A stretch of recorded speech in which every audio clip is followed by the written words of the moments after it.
What's up guys, it's Brandon Childs, and today I'm going over an exercise I call the anti-rotation sit-up.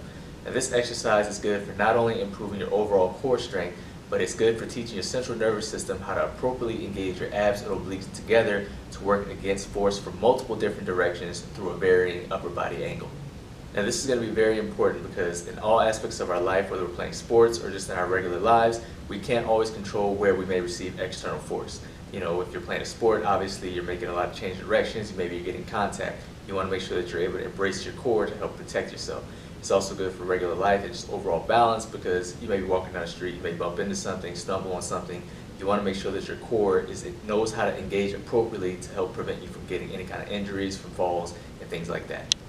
So to set up for the anti-rotation sit-up, what you're going to need is your cable machine obviously, and you want to have something to elevate your butt off the ground.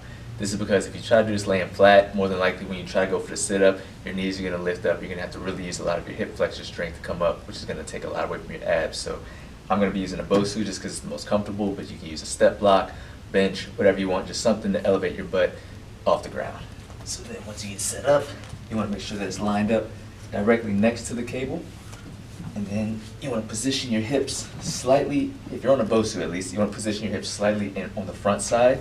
So that way when you do roll back onto the sit-up and you're in that straight position, you want your tailbone to be flat on the top. Because if you sit too far back, you try to lean back, you're just going to roll back. Even if you sit directly on the top again, you're going to roll back, your position's going to change, you're just going to fall. Make your life easier. So, sit on the front a little bit. Once you grab your cable, you want your arms straight out in front. And as with everything else, you want to make sure that your pelvis stays rotated up in the front to take away your hip flexors.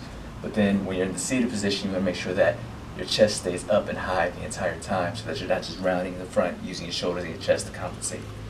So when you're up and tall, I'm only using the very lightest level of this, and it'll be more than enough to challenge your core. So once you're up, nice and centered, as you lower down back, really push your feet down into the ground to brace your glutes to help you stabilize. So you lean back, keep your chest up, and what you'll feel is your body's going to want to lean and twist to the side like that. You really have to engage this right side of your body to go back, and then right back up.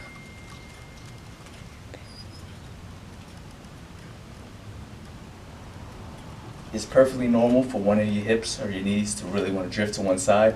That's perfectly fine. That's just your body's way of helping to stabilize. But as far as the upper half goes, you really want to make sure that you're staying straight and you're not twisting to the side like that. And then, it's a tough one. When you do lean back, don't overcompensate, and you don't have to lean all the way back down like that. You only want to go as low as you can while maintaining that balance. So generally, more than likely, you're going to be perfectly flat. That's what you want to aim for. The last part that I forgot to mention is, as far as the height of the cable, it should be the exact same level. So when you lay back flat, it should be a nice straight line with your arms being directly straight above you. You don't want it too high because you don't want to have to be pulling down. You don't want it too low because you don't want to have to be trying to push up against it.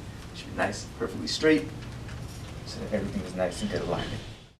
Thank you guys for watching. Be sure to like and subscribe. And if you have any questions or requests, make sure you leave them in the comments so that I can continue to make content that will bring out your ultra instinct.